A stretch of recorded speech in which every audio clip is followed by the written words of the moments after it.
Thank you to all of our witnesses for being here. I wish we had another hour with you. You've been just very helpful and a really valuable perspective.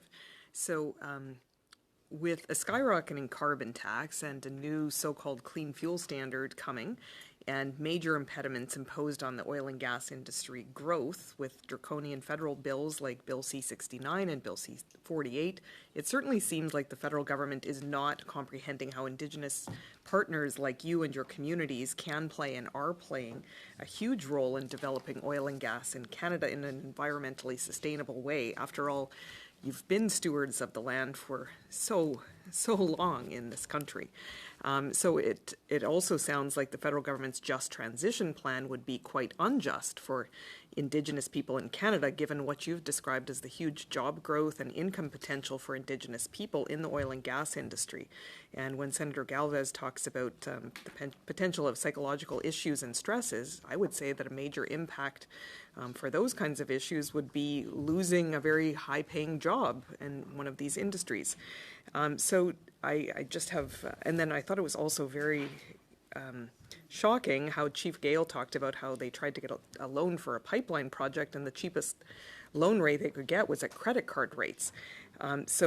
But my question, because we're running out of time here, to Mr. Buffalo and to Mr. Desjardins, what is the federal government not understanding from your perspective? And if you could make one singular recommendation that we would make to the government when we produce a report on this study, what would that be?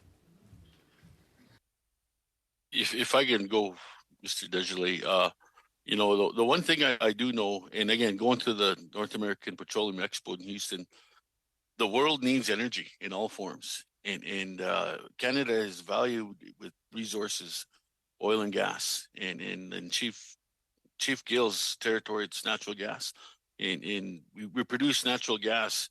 We're going to get hydrogen from it, nice blue hydrogen, and moving towards that, I think it should be a goal, and inclusion is not only through ESG, but inclusion with the opportunity. There should be a federal mechanism, a plan to do what Alberta has done through the Alberta Indigenous Opportunities Corporation, and have that loan guarantee backup, so the nation can participate not only through jobs but equity owner. Because again, in my view, is that we have to get rid of this Indian Act, and we have to move towards that resource revenue sharing.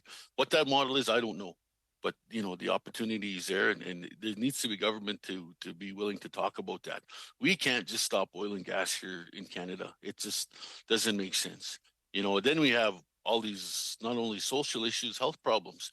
We have them currently right now because we're stuck in the Indian Act, and it's just something that we have to move towards.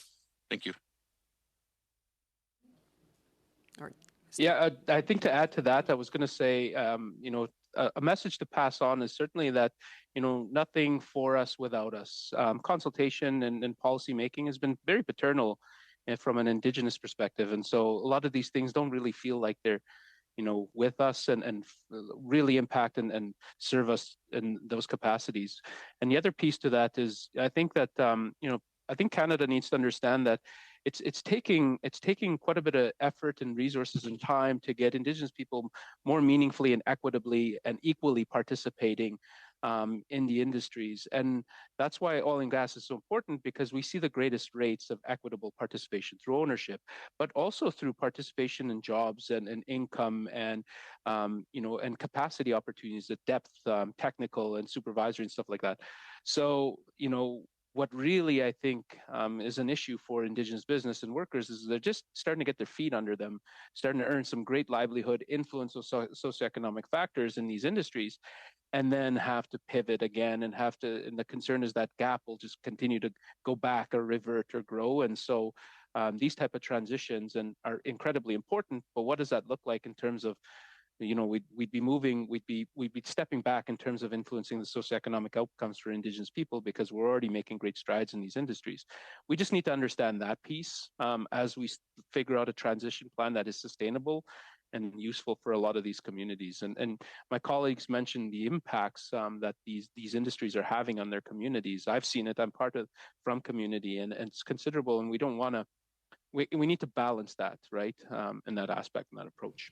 I just want to close off by saying, Mr. Desjardins, thanks so much. I am a lifelong Saskatchewan resident, and I just want to thank you and your community for all of what you're doing to help people in that part of Saskatchewan. Thank you. My pleasure.